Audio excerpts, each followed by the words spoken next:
Rĩrĩ kĩgeranio gĩa KCSE gĩtanyĩtwo kũrĩka mũthia wa kiumia gĩkĩ, Ministry ya Gĩthomo yugĩte maumĩrĩra ma kĩgeranio gĩkĩ makarekererio mbere ya January mwaka ũkĩte, na arutwo arĩa meriga gwĩka kĩgeranio gĩa KCPE makĩrĩrwo makamũkĩra maumĩrĩra mao mbere ya mambura ma thigũkũ ya Christmas mweri-inĩ wa Dithemba. Bado tunaendelea marking and preparing, lakini vile tulisema watoto wetu watajua mashule yenye wataenda kabla waende for Christmas. They know the places they have been placed in good time so that they can prepare, the parents can prepare in school fees and all the other things. And even these ones we shall, as soon as we finish, we shall quickly move into the next level to start marking these examinations so that we prepare our children for the future.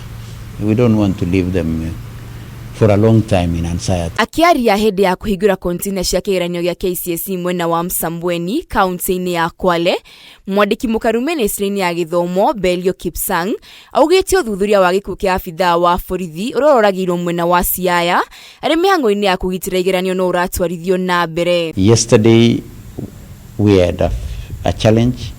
We lost a colleague, a police officer in Siaya.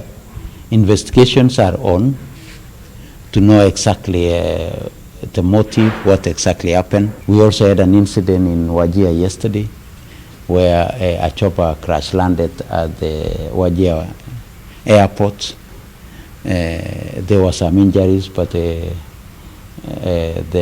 pilot and the co-pilot were rushed to Nairobi. They are still being attended to. Na kuona kũrĩa arutani kĩenda meriga gũkuruhanio na ciĩko cia ũici wa igeranio, KIPSANG eranĩire ũthuthuria makĩria nĩ ũratwarithio na mbere na ekwĩrwo aya manyitikana na mahĩtia nĩ mekwĩrwo makinya ma kĩwatho. Where there will be cases of any challenge, then it will be dealt by law, because the Kenya National Examination Act spells out how to deal with all the cases that arise during examination time. Ngĩribotera Kameme TV, njĩtagwo Wairĩma wa Mũthũi.